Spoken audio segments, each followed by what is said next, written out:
UFC BJJ's biggest star, Mikey Musumeci, has recently become a free agent. What does this mean? What does this entail? And why did it happen? But first, I will let this come out of the mouth from the man. No homo. My contract's actually up now with UFC, so I'm up for renegotiation, re-signing. Uh, but yeah, everything's been going well. Um, Definitely, there's a lot of learning that they have to do and build because it takes time to do this, right? It takes time to perfect it, just like every other organization. So are you confident? Are you hopeful? Do you like the direction? I think that it's okay. I think it's good. I just hate the amount of hate that I receive from people with this. It's very frustrating sometimes because I'm always down to fight the best in the world. I'm the best in the world at 135, and I want to fight anyone that's the best in the world. And then I'll get crapped on from the community. Oh, I'm not having hard matches. I'm not having hard. It's not really my fault if there's people that don't want to compete with me, or I'm not able to compete with people, right?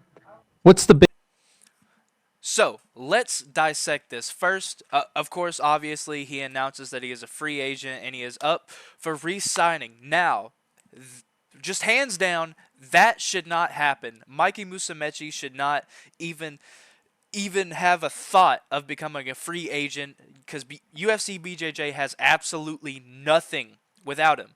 And especially with his recent breakaway from one back in last November, I don't think barely any other organization really has anything for him.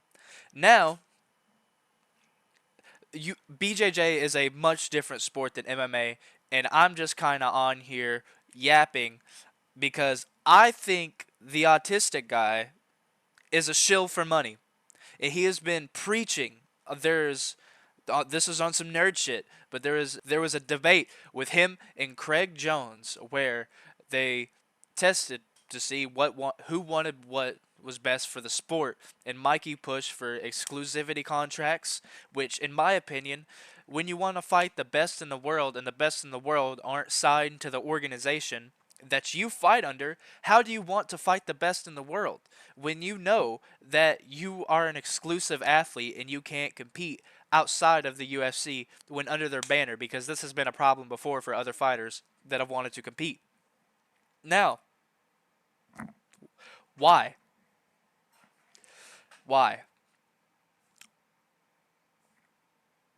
What is going on now? Why do I think he doesn't want what's best for the sport? Yes, he contradicts himself. Now, I'm not gonna lie. I'm not gonna get on here and talk like I know everything about Brazilian Jiu Jitsu. It's gay. It's autistic. I don't like watching it. That's just how it is. But when it comes to the betterment of the sport, you can't be locked in an exclusivity contract. And why why are you a free agent? Why is the UFC letting him go?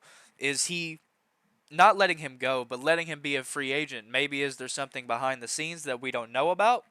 I don't know because we do know he does have affiliations with Craig Jones, and the UFC does not like Craig Jones at all. It's a very petty thing. It's very annoying because I think Craig Jones is the key to saving Brazilian Jiu Jitsu. Shoot me. Shoot me, man. Like, I think he is the only person that is viable to watch and does not make you want to kill yourself. But with that, and him saying that he wants to fight the best competition, after his recent title defense at UFC BJJ 3, he he had this to biggest say. match? I'm on a really good track right now, and I think I don't know, whoever they put in front of me, I'm ready for. But I would like a cool match with an MMA fighter, like a heavier division, like Arman. I think that would be really cool if I did a grappling match with him because he's doing grappling matches. Charles Oliveira, someone like that, like a legend, like someone cool. I think that would be entertaining for people to see, like because I'm smaller, like if I could handle someone like that, you know. Stay in your own lane. Get off of our MMA fighters. They are fighting. They are fighting on back on their title runs. They're fighting for their career. They don't care about your gay little jiu-jitsu match, Mike. That's just how it is. And when you say you want to fight the best in the world, you say this kid Baby Shark, Baby Shark, I think his name is. You want to fight him. How about how about you go out there and go find him in a different organization if you really want to see what's best for the sport. Sport? Sport. What's I've been taking too much Tylenol just like this guy. But if you really want to see what's best for the sport and do what's best for the sport, you need to go and compete with those guys that you know are top level and say fuck the UFC money. You got to say fuck the UFC money because they're just trying to monopolize everything. It's the Jews. But that's really just how it is nowadays. And with that, I mean, Mikey Musumeci's autistic. He doesn't want what's better for the sport, and he's sold out. That's that's just how it is. And a fight announcement I did not get to earlier because it did not have to do with the UFC 20 or 323 card is Sean Brady versus Micheal Morales. Now, this is a very interesting matchup with Sean Brady's last performance being an absolute domination over Leon Edwards. Au secours. Aidez-moi.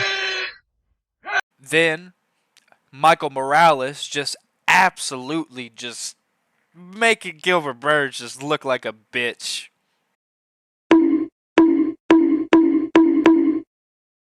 This fight is very interesting because Sean Brady looks like a moving potato on the feet, but his wrestling and jiu-jitsu game is absolutely phenomenal, and Morales' striking is just unbelievable. He's in a just a different class of boxer. I think this is going to be a really interesting fight. And if you look back, Morales does have a judo background. So in the grappling, like the grappling scrambling standpoint, this fight could very well be just a very interesting and entertaining fight from the grappling standpoint. And on the terms to who I think is going to win, I think, honestly, I think Micheal Morales is going to be able to pull it off. I think he's going to be able to toss off Brady, possibly be able to shuck him off, and maybe get a nasty just combination finish up against the fence to Sean Brady because he he really doesn't know what he's doing on his feet. If the only evidence I need is he got TKO'd by Bilal Muhammad on the feet. How the fuck does that happen? Why did you let that happen to you? Just shameful, man. That shit just can't be happening. But there is definitely a situation where Sean Brady is able to just hold him down and just smother Morales and guillotine him like he did with Leon. But me personally, I do not see that happening. I think Morales is going to be able to shuck off the takedown and put his lights out. But we'll see. Either way, I think this will be a very interesting fight. This is a little shorter video. Like, subscribe, comment, all that shit. Have a good one.